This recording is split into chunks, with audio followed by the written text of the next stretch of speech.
This is Leadership TV. See ahead, move ahead, stay ahead.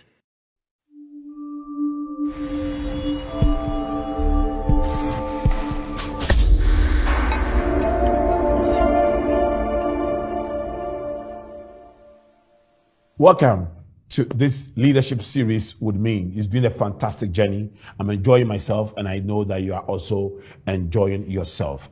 Previously, we started looking at leadership lessons from the 7 pillars of wisdom. So far, we looked at the first pillar of wisdom, which is prudence, and we looked at prudential leadership as a strong foundation for success in leadership. Today, we are looking at the second pillar of wisdom, which is knowledge. We're looking at the second pillar of wisdom, which is knowledge. Now, knowledge is cognitive leadership. Cognitive leadership. How crucial is information to your leadership success? That is my assignment today, to help you understand this. I want to read from Daniel chapter 1, from the verses 3 and 4, from the NIV. And this was Nebuchadnezzar giving an instruction to his one of his chief officials in his palace. And the instruction was very, very, very informative in terms of cognitive leadership. Nebuchadnezzar was the most powerful king at the time, and the Jews at this time were slaves in his kingdom, and was given an instruction to select a number of young men from among the Jews to serve in his palace. And the instruction has a lot of information that can help you become better and stronger leader.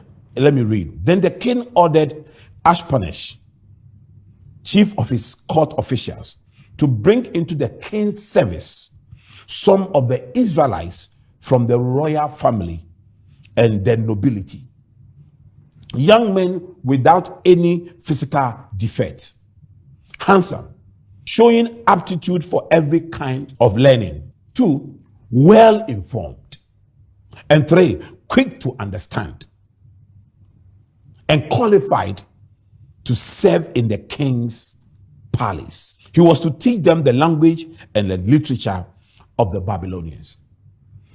Our focus here is on 3 things. Now, from here, we can conclude that in the corridors of power and influence, knowledge is king. Nebuchadnezzar wanted knowledgeable people to serve as leaders in his palace. You will admit with me that in the White House, knowledge is king. In the corridors of the White House are top knowledgeable people. In the corridors of 10 Downing Street in the UK are knowledgeable people, because knowledge is king in the corridors of power and influence. Well, I hope it's so with the presidential palaces on the continent of Africa. But in the advanced societies, in the Western world, in the corridors of power, you find the most intelligent and the most knowledgeable people making decisions, providing advice, and helping leaders to make right choices. That is how crucial cognitive leadership is. Now, let's look at Nebuchadnezzar's definition of knowledge based on this scripture we just read. Number 1, Nebuchadnezzar says knowledge is having aptitude for every kind of learning. In other words, your mind scope must be big. Then number 2, you must be well informed. In other words, your mind scheme should be able, your mind should be able to convert information into action. And then the third is that you should be quick to understand. In other words, you must have mind speed. You should be able to think on your feet. So these 3 things actually separate cognitive leaders from other leaders. They have aptitude for every kind of learning. they are well informed, and they are quick to understand. Now, aptitude for every kind of learning. In other words, there are different branches of learning. You may not be a master of all, but at least you should be a servant of all and a master of one or two. You should be able to have understanding of engineering, understanding in social science, understanding in natural science, etc., etc., for you to be a very successful cognitive leader.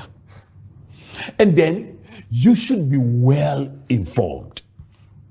You should be well informed. In other words, you should be an expert on something. You should be an expert on something if you want to be a hugely successful leader. You should be an expert on something. You should be an authority on something. And then the third is that you should be quick to understand. You should be truly quick to understand. You should be able to think on your feet. You should have the speed of thought. You should be able to make decisions quick, because time is the passing of the seconds, the minutes, the hours, the days, the weeks, the months, and the years. Time is not waiting for you. Nobody is waiting for you. Everything is moving on, and you should be on the move. You should be able to think on your feet. I'm reminded of delivering a motivational speech for a bank in Lagos several years ago. I was talking to their managers. Just when I finished talking to their managers, the MD requested that I speak to their board. And I hadn't prepared to speak to the board because the initial discussion was for me to speak to the managers. And the board members were waiting for me in the boardroom. And was taken into the lift, and we were just going from the ground floor to the top floor. In seconds, in minutes, I had developed the 17 building strategy for corporate success, because I had to think on my feet. I had to have quick understanding of things. To be able to think quickly, you should be able to see ahead, think ahead, act ahead, move ahead, and stay ahead of time. Thank you for joining me. Please never forget, cognitive leadership has three major components: aptitude for every kind of learning, well-informed, and quick to understand. Thank you for joining me. God bless you.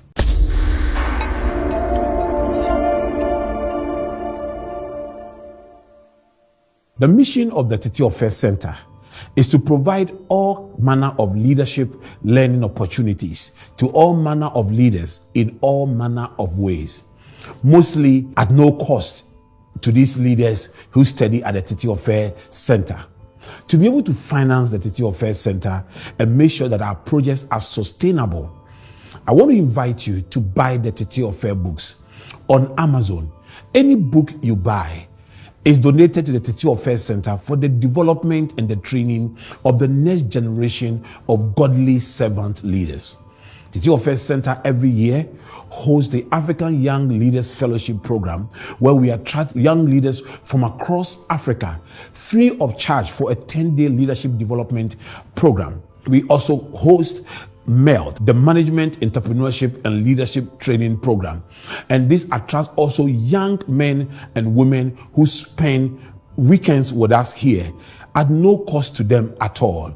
Titi Ofe Center also hosts some of the biggest young pastors leadership conference. Is called IPLAS, the International Pastors and Leaders Under 40 Summit, where we house over 3,000 young pastoral leaders at no cost to them at all in our facilities.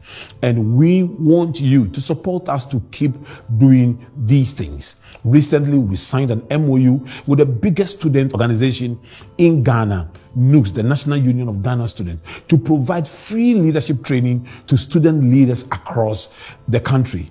This is worth supporting.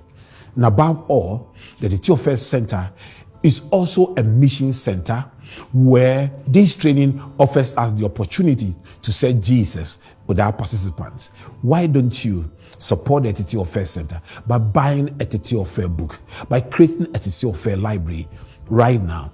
Do it now, and the Lord will bless you.